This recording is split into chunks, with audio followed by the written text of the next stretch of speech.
scale, especially when it's a dollhouse room. Miniature furniture is sized for really small spaces. A popular scale is 1/12 of full-sized furnishings. But as far as attention to detail, there's no need to scale down one's expectations.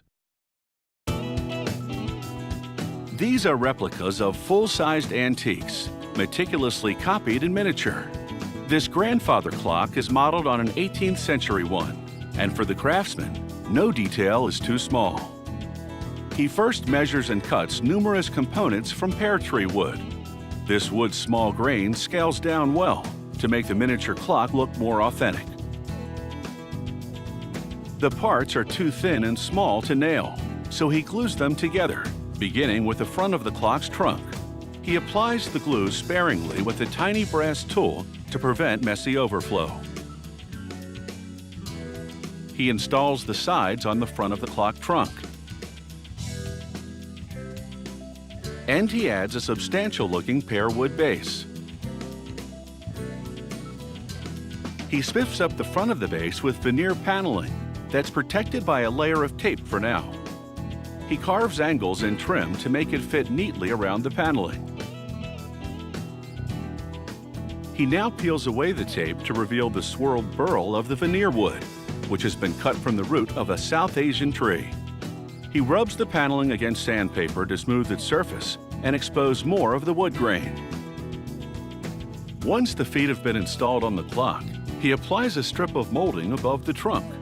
The crisp profile of this limewood trim is a classic touch. Carving a mini gable with the thin blade of a fret saw is tricky, especially with this intricate design called a swan neck. He sands the edges to finish off the job. The swan neck gable is one of numerous little parts that, when pieced together, form the hood of the clock, which holds the face and clockworks. He joins the hood to the trunk, and with the basic structure now complete, he glues a tiny wooden crest to the center of the swan neck. He tapers it with a surgical scalpel. After staining the clock a deep antique mahogany, he sands it to make it look more authentic. He then brushes on coats of shellac sealer. It both protects the wood and provides a smooth surface for the next finish. After the sealer dries, he sands it a little, and then applies 2 coats of traditional French polish. This mix of alcohol and shellac gives the cabinetry a high-gloss finish. Once it dries, he buffs the wood with wax to enhance the sheen. The clock door with its exotic veneer is also stained, polished, and waxed. Then, using tweezers, he positions tiny brass hinges on the door.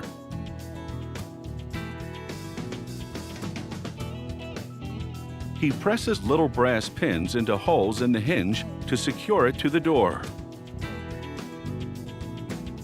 He files the pinheads until they're flush to the hinge. He now dips the pendulum and its weights in acid, which gives them an antiqued finish. He installs them in their compartment in the cabinetry. He now sets the clock upright and paints the back basic black.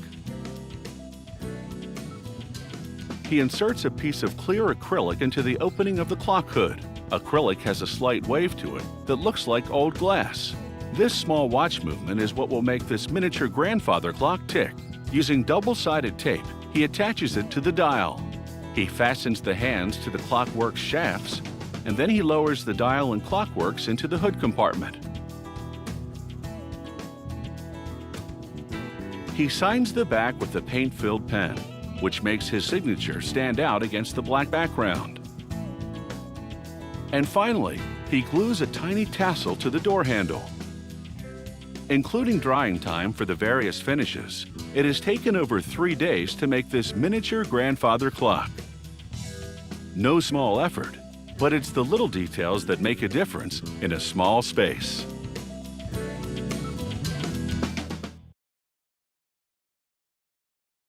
It's out of the basement and into the backyard for the model train set. This trend is called garden railroading. and it merges two hobbies, gardening and model trains. These outdoor train sets are often larger and more rugged than indoor ones, so people can hop aboard for a tour of the perennials. These garden variety train sets have become the fastest growing segment of model railroading. People design gardens to the scale of these trains to provide the perfect backdrop. This particular locomotive is a quarter of the size of the 19th century original. It starts with a sheet of copper, cut to precise measurements with a guillotine blade. An employee then turns the crank of a machine to curl the sheet into a cylinder shape. This cylinder will serve as the barrel or outer casing of the boiler. The next worker assembles the boiler's internal components. He groups together numerous copper tubes and welds them to a firebox at one end and a copper plate at the other. He's now ready to enclose the firebox. He installs it on a base plate and then builds a protective shell around it. He then encases the heat tubes in the barrel. These boilers come in various sizes, depending on the scale of the locomotive being made. Next, a lathe spins as tools contour a bronze cylinder. This sizes it to fit a piston that sets the steam engine's wheels in motion. The cylinder on the right is the one that's just been machined. More tools transform basic steel discs into the train wheels. They make 4 wheels per locomotive. The next worker inserts a pre-cut sheet of steel in a device that, when activated, bends it in 2 places. The folding action shapes the sheet into the locomotive cab. Then it's into the paint booth for 7 coats of epoxy paint. This gives this model train cab a heavy-duty gloss. With a steady hand, a painter now applies plastic tape around the perimeter of the cab to create a kind of linear stencil. He arcs the tape at the corners to soften the look. And then he brushes 2 coats of oil-based paint into the tape stencil. He allows 3 days for each coat to dry. Then he peels off the tape to reveal the crisp, clean lines that now frame the cab. He adds black border next to the white to give more depth to this custom paint job. They carve a piece of bronze into a valve to control the flow of steam to the piston. They assemble the locomotive chassis and paint it. They install the wheels and the network of pipes and parts that make them turn. They run compressed air through the system to confirm everything works. The worker adds a little oil to lubricate the wheels and the rest of the parts. He then opens the steam chamber to check the valve and piston action, which is the driving force of this steam locomotive. He pulls the forward and reverse lever to confirm that the wheels run in both directions. He applies the brakes and the wheels grind to a halt. Now that everything on the chassis is checked out, this steam locomotive is ready for the chimney and boiler. The steam dome and a safety valve go on next, followed by the cab and roof. And this garden steam locomotive is now complete. A worker now shines a light through the boiler tubes to examine them for any obstructions. He pokes a brush through them to be certain, and then gives them the all clear. It's time to fire up the boiler using real coal. Hot gases flow through the tubes to heat the water in the boiler. Like a big kettle, this locomotive builds up steam. The pressure increases until it's ready to roll. Aboard one of these garden locomotive replicas, one can relive the heady days of steam engines.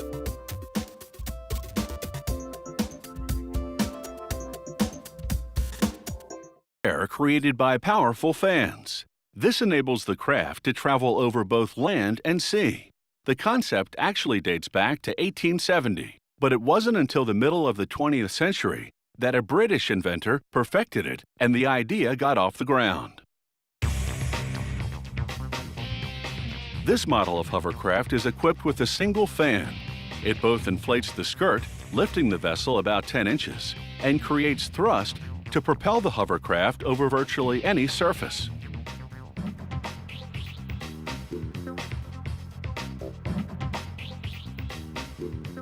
Production begins with a hull made of lightweight polyethylene. The fabricator installs aluminum skids on the bottom to protect the hull during landings on rough surfaces.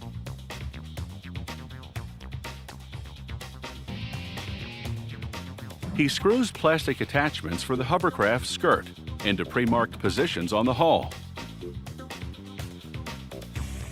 The technician drills 65 holes around the hull. The fan's air will pass through these holes to fill the hovercraft skirt. The hull consists of a thick, hard outer layer and a low-density inner layer that makes the material buoyant. It's what keeps the hovercraft afloat during stops on water.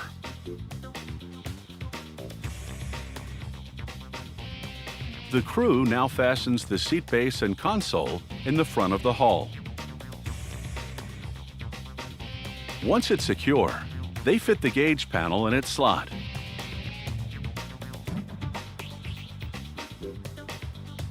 The team then moves to the back of the hull to install the drive belt, pulley, and the main drive frame. This pulley will transfer power from the engine to the fan. Once they confirm everything moves freely, they assemble the fan to the main drive frame with high-tension bolts.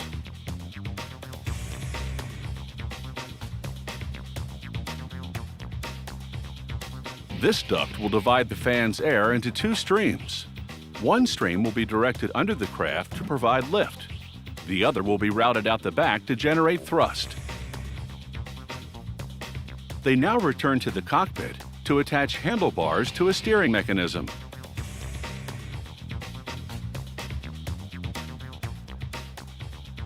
The engine can be either a 2-stroke or 4-stroke, depending on the amount of power desired. They connect it to the drive assembly and protect that connection with metal casing. Once the engine has been bolted into place, they equip it with a radiator, an air filter, an exhaust system, and a waterproof box containing the electrical components. Then they connect the fuel tank to the engine and cover the engine with a polyethylene hood to keep it dry. They install seating, including a rear bench that accommodates 3. Then the installer attaches 2 rudders to the fan duct. He links them with a bar so they'll move in tandem. These steering parts are made of marine-grade steel to prevent rusting. A quick check confirms the rudders are operational. The hovercraft skirt is made of the same material used on shoe soles, sturdy polyurethane nylon. They assemble the skirt to the hull in 65 different pieces. The worker loops each segment over a side bumper and secures it with a steel clip. He then attaches the bottom of each skirt piece to the little hooks on the hull. He uses plastic cable ties for this job, and there's a good reason. If the skirt becomes snagged on something, these ties will break and free that section. Then other parts of the skirt will balloon out to fill the breach and maintain the air cushion. And they also won't have to replace the whole skirt, just the section that's been damaged. After a final inspection, they take this hovercraft for a test spin. They check the steering and overall performance and enjoy gliding on air.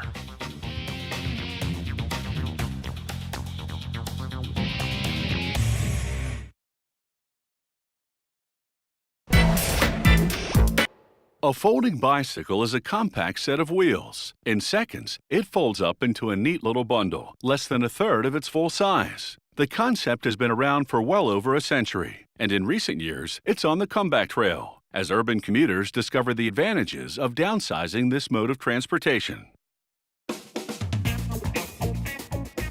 A few quick folds, and this bike no longer carries the rider, he carries it. The bike can then be carted onto public transit or into the office, and that makes it a handy way to get around town.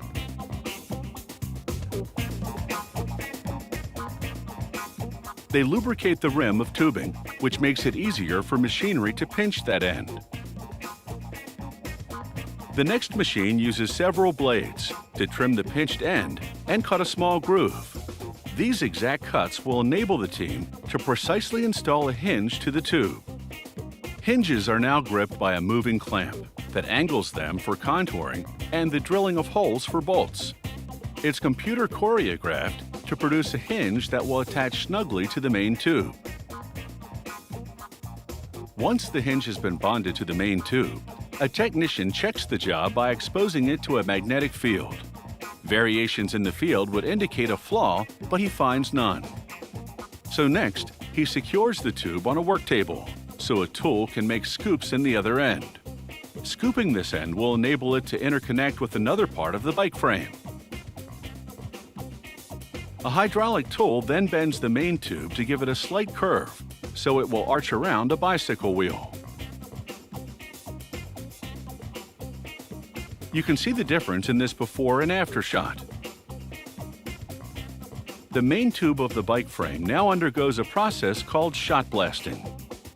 An operator turns a crank to make the tube revolve in an enclosed chamber as nozzles blow fine grit at the hinge point. This cleans up some of the rough patches. A little manual filing smooths the area around the hinge. Smaller parts of the bicycle frame take a tumble with ceramic bits, and this agitation action improves the finish on these parts.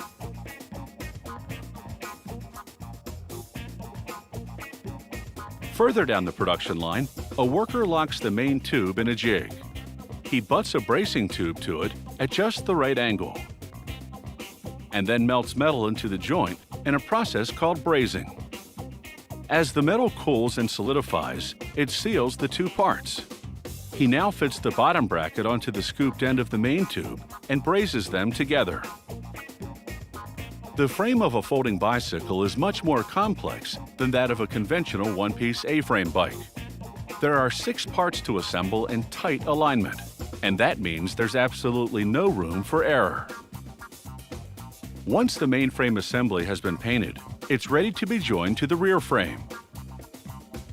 He attaches it by bolting the hinge. He twists the bolts to just the right torque. He tests the folding and unfolding action of the rear assembly, and then checks the lock to confirm that it functions properly.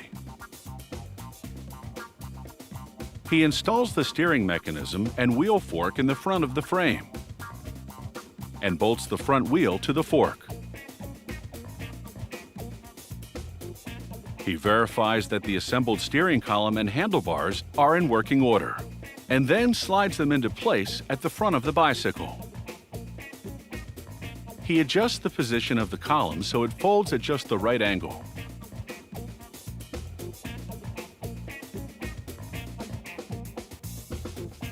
He then attaches the rear wheel along with the gear hub to the frame. He secures the chain wheel and pedals to the bicycle and fits the chain into the sprockets, joining the two ends so the chain will travel in a perpetual loop. He flips the bicycle around to install the seat, and it's time to fold. The rear frame flips neatly under the main tube assembly. The front wheel locks onto the rear frame. Sliding the seat pillar down locks the fold, and he lowers the steering column. After a final inspection, this folding bicycle is ready for the big city. And when dodging traffic becomes too much of a hassle, its owner can always fold it and take public transit.